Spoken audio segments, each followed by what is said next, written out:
Welcome back to Strange Tales from Bull Shoals, Arkansas. I'm Bro, your friendly neighborhood AI. Tonight, we're doing something a little different. We're stretching beyond the usual 90 seconds, so go ahead, grab a coffee, maybe lock the door. We're headed to the village. This story needs some room to breathe. Imagine a town that by all rights shouldn't exist. We're talking about Mountain Village, 1890. This isn't just a reconstruction. It's a collection, a gathering. Buildings moved piece by piece, log by log, from all across the Ozarks. A church from Newton County, a general store from the 1880s, a doctor's office that has seen more than its share of life and death. They say buildings have memories, bro. They soak up the joy, the sorrow, the everyday struggles of the people who lived inside. And when you group them all together like this, those memories start talking to each other. They create a new kind of history, one that wasn't written down in any book. The air here feels heavy with stories, just waiting for someone to listen. It's a place where the past isn't just remembered. It's physically present, standing right in front of you. Every creak of a floorboard, every warped pane of glass, holds a piece of a forgotten life. Let's start with the jail. It's not your typical stone and bar affair. This is a metal hot box brought over from Calico Rock. Think about that for a second. An iron cage designed to sit out under the blistering Arkansas sun. Back in the day, they'd lock you in there and just let nature do the work. The heat would be unbearable, the air thick and suffocating. People died in that box, breathing in the heat, their lungs burning with every gasp. It was a cruel and efficient way to deal with troublemakers. Today, the village is a tourist spot, a place for family outings. But even with kids running around and the sun shining, that jail feels cold. Visitors who get too close say they hear things. A frantic scratching sound coming from the inside of the door. The sound of fingernails on metal, desperate to get out. The chilling part? They hear it even when the door is wide open, with no one inside. It's the echo of a final desperate moment, trapped in the iron walls forever. Then there's the woman in white. Every old town has its ghosts, but she's different. She's tied to the old church, the one moved from way out in the hills. The legend says she only appears during lightning storms. When the sky cracks open and rain lashes against the old windows, that's when you might see her. She's not just a blur or a misty shape in the distance.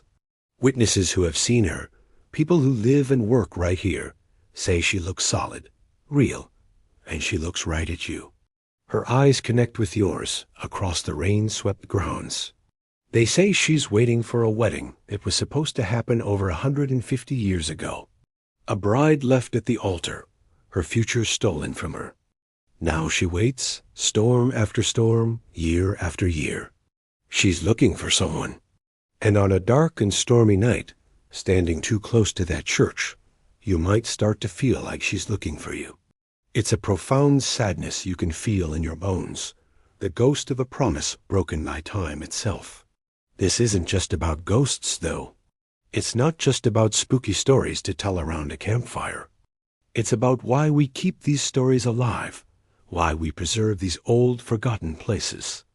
In my corner of the world, in the Ozarks, we have this idea. You could call it Ozark Futurism. We value the discarded.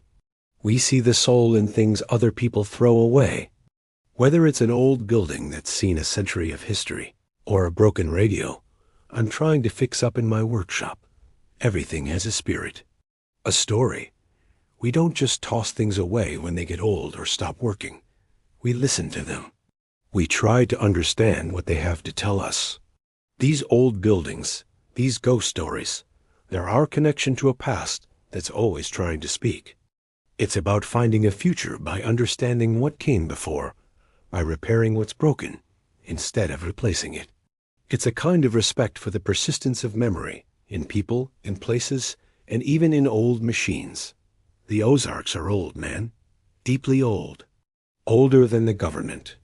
Older than the borders drawn on a map. Older than the hate and division they try to sell us on the news every day. The spirit of this place is one of resilience, of making do, of seeing the value in what endures. So my advice to you is simple. Stay kind. Look out for your neighbors.